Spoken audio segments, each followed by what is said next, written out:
আমরা হ্যাঁ আমরা গ্রাম আদালত বিষয়ক একটা প্রশিক্ষণে এসেছিলাম ময়মনসিংহ ব্রাক লার্নিং সেন্টারে। প্রশিক্ষণটি আমাদের 4 দিনব্যাপী সম্পন্ন হলো। আজকে আমাদের শেষ দিন।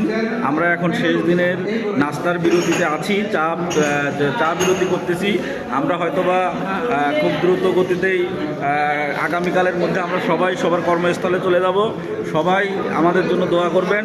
আমার জন্য সেই সাথে এই যে কন্টেন্ট গ্রাম বাংলা রহস্য ফেসবুক এবং ইউটিউব এই ভাইয়ের যে ভিডিওগুলো হয় সেই ভিডিওগুলোতে সবাই সাবস্ক্রাইব করবেন, অবশ্যই লাইক দেবেন এবং কমেন্টস করবেন। আপনাকে অসংখ্য ধন্যবাদ। আপনাকে হ্যাঁ, ঠাকুরদা আমাদের সবার প্রিয় ব্যক্তি এবং সে অনেক ভালো ভিডিও করে এবং আমরা সবাই তাকে খুব পছন্দ করি। আপনারাও আমাদের সঙ্গে থাকুন, তাকে ভালোবাসুন, তাকে লাইক এবং কমেন্ট করে পাশে থাকুন। ধন্যবাদ। আমি অনেক দূর থেকে এসেছি, সাতক্ষীরা জেলা থেকে। সাতক্ষীরা জেলার পক্ষ থেকে তাকে আন্তরিকভাবে কৃতজ্ঞতা এবং অভিনন্দন জানাচ্ছি এবং তার ভিডিওগুলো লাইক শেয়ার কমেন্ট করে সকলকে দেখা। ধন্যবাদ জয় দাদা, আমি কৃতজ্ঞ। প্রমেট টু মি।